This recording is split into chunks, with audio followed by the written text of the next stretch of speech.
Hey party people, this is a combo fashion design and illustration deep dive on pleats and ruffles. And yes, I am going to finish this rendering at the end of the video when all the information that I go over can be applied and what I'm doing on screen will make more sense to you. Number one, what is a pleat? A pleat is a fold in the fabric, and you can have one of them, you can have many of them. Pleats can be folded and then pressed down, doesn't have to be. Pleats can be folded and then top stitched down, doesn't have to be. Okay, that's a pleat. I'm gonna go over some of the most common pleats that are seen in modern day garment construction. I'm sorry if you're hearing a little bit of extra background noise today. It is pouring outside. The most common pleat is a side pleat, and it is literally just a fold over to one side. You see these often in singles and doubles on the fronts of pants. It's kind of outdated look now, but that's a common look. And when you press down side pleats, they're known as knife pleats. You see a lot of knife pleats in kilts, cheerleader uniforms, and they can be partially top stitched down. When you render a side pleat, you just draw the little line and then you put in the little shadow. And if the fold is away from the light, the shadow is a little bit bigger. If the fold is facing the light, then I do add a little bit of a separating shadow in there. I'm feeling kind of stupid right now because when I was prepping for this video, I actually looked for the images after I did all the rendering shots. So you're gonna see that they're similar, the drawings, but they're not an exact replica drawing of the garment shown next to me drawing. But I think you're getting the drift of what I am doing here. Draw the knife pleats, and you want to see the folds in the hem because they're 3D folds. With a box pleat, the two front folds face away from each other, forming a box on the top. Not really, it looks more like a triangle, but especially when you press it down. But yeah, you should have that space, and the folds underneath should meet. And again, you can press this down and get like a nice clean sort of box, or you can leave it loose and just have the volume that comes from that kind of folding. So here's a very clean pressed box pleat, which I'm drawing for you. And I want you to pay attention to the shadows. Notice the box pleat on the right. You have a dark, large shadow on the left side of that pleat. It's away from the light. You get that drop shadow.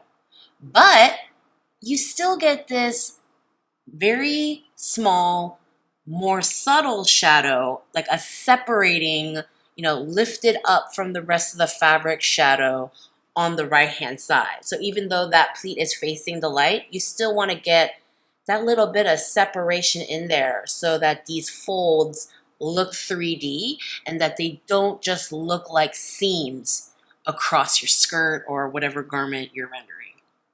And again, make sure you see those folds in the hem. They're a little bit more subtle in the front because ellipses are straighter in the front typically, and then you see more of the folds towards the sides. The box pleat in reverse is called an inverted pleat. It's literally the other way around. The folds come towards the middle, and then you have the inside.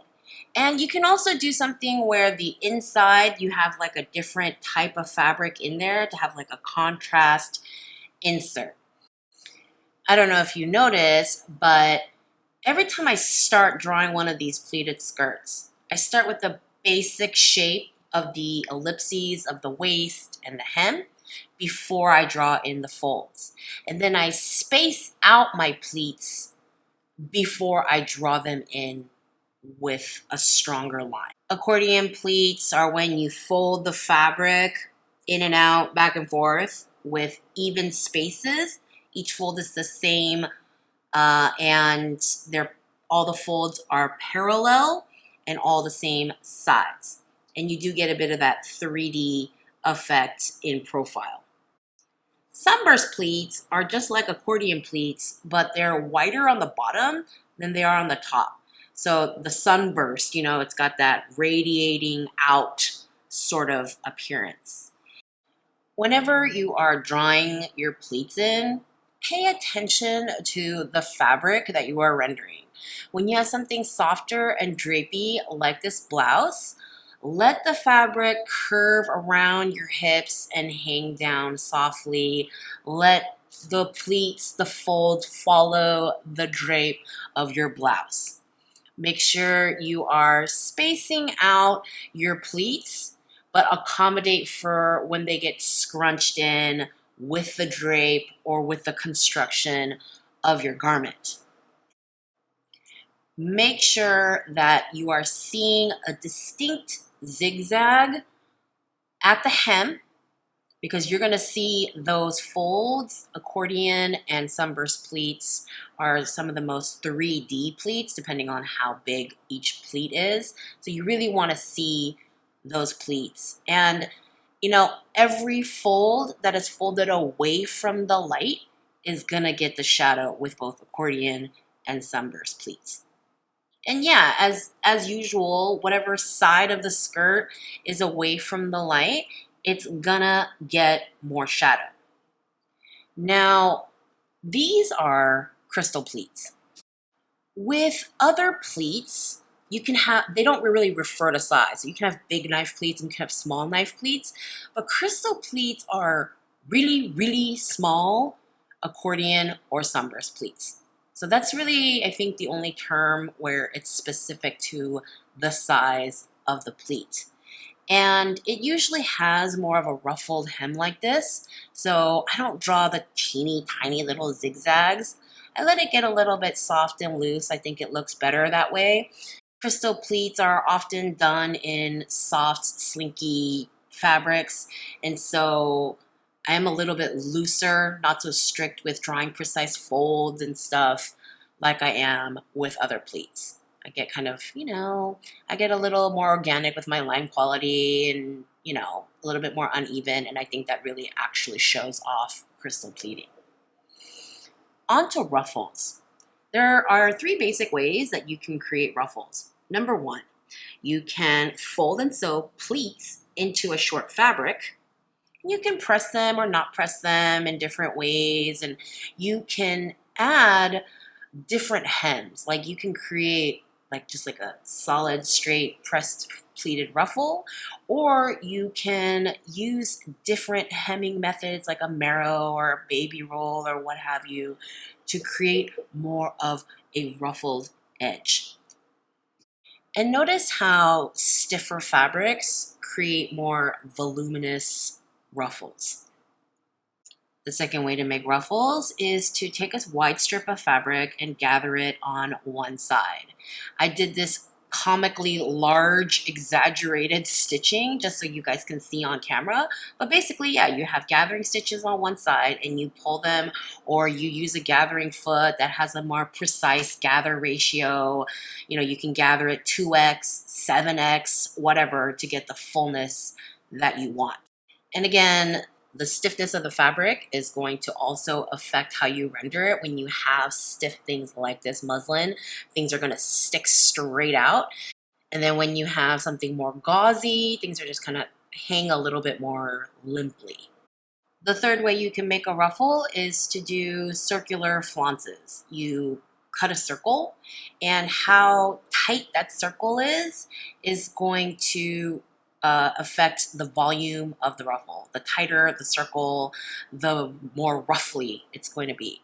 Okay, so if you want just like a little ruffle, you can cut like a really big circle, or you can cut like a semicircle. But basically you take that curvy edge and you sew it to a straight edge of your seam, or a straighter edge of your seam. And when you release them, you start getting those flounces. And the difference is are visible in the rendering because when you have gathers, you're going to draw all those drape line gathers along the top edge where it's gathered. But with circular flounces, you're not going to draw all those gathers. Okay? Often these flounces are a little bit more gentler. The ruffles are a little bit more triangular as opposed to the narrow flutes of the gathering. And the top is not going to have all those gather lines. So let's talk a little bit more about drawing and rendering while I draw and render this ridiculously extravagant evening gown that I just kind of thought up off the top of my head for funsies, you know. So if you want to do anything where it sticks straight up, it has to be a really light, stiff fabric like organza or tulle. It's the only way you're going to get it that vertical, and it needs to be either gathered really tightly or be more of like a crystal pleat sort of thing. That's why I have all the skinny lines. This second ruffle closest to her butt, that is a gathered ruffle. You can see that by the gather lines, the drape lines, all along the top edge of that ruffle. I did the underdrawing in a color pencil, which is an erasable colored pencil. And I'm using everything in the same kind of color family, so I chose a red one. And I'm trying to keep the pencil work a little bit more subtle in this particular rendering. And I use so many different brands of markers and color pencils, y'all. Everyone asks me what I use all the time. It's like, really, for the most part, the brand doesn't matter. Okay, there are a few really funky brands out there, but for the most part, I use Copics, I use Prismacolor, I use, Faber-Castell Polychromos color pencils, I use Prismacolor color pencils. Like, I'm all over the place.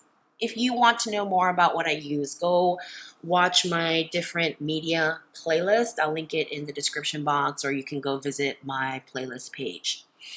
But I wanted to create an ombre effect with the whole illustration. So I'm outlining the lighter parts of the dress with a lighter colored pencil. And as I illustrate darker panels, I'll be using darker color pencils, but still darker enough that you can see the outlines.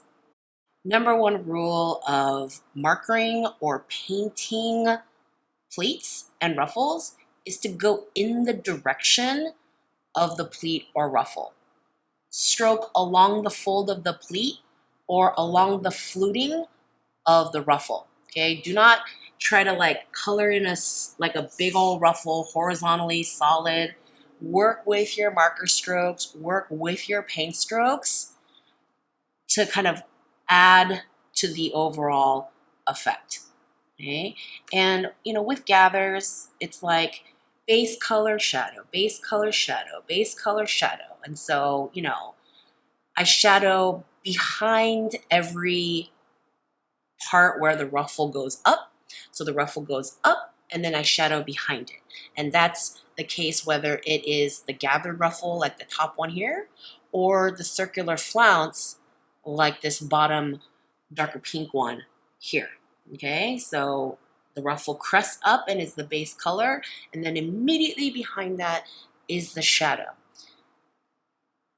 This layer is going to be a bunch of accordion pleats, and I'm really using the marker stroke to show that it's going to be a bunch of straighter pleats.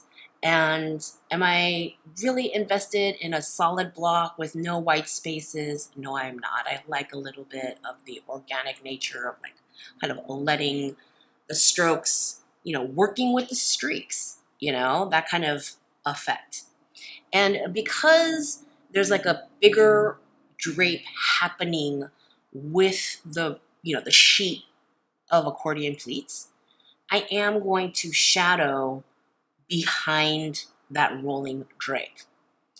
And here, the underside of the fabric, the back side of the fabric, I usually, not always, depending on the case, I usually make it darker to create that difference. The one on the top, I didn't, because It's facing the light, and so I don't think it would have that much shadow. I think the bottom ones would actually be hidden in shadow. And remember, when you have larger things on top of other things, like this big circular flounce sitting on top of these accordion pleats, you're gonna have a cast shadow, and that's why I have made that section right under the circular flounce much darker. Don't forget to give me those 3D folds happening along the hem, and let your line quality be a little bit organic. They're not flats. You know, you want crisp, solid, uniform lines on flats, but when you're draping on a figure, let your line be a little bit looser, softer, organic. And I am punching up details with darker color pencils to really emphasize the shadowed areas.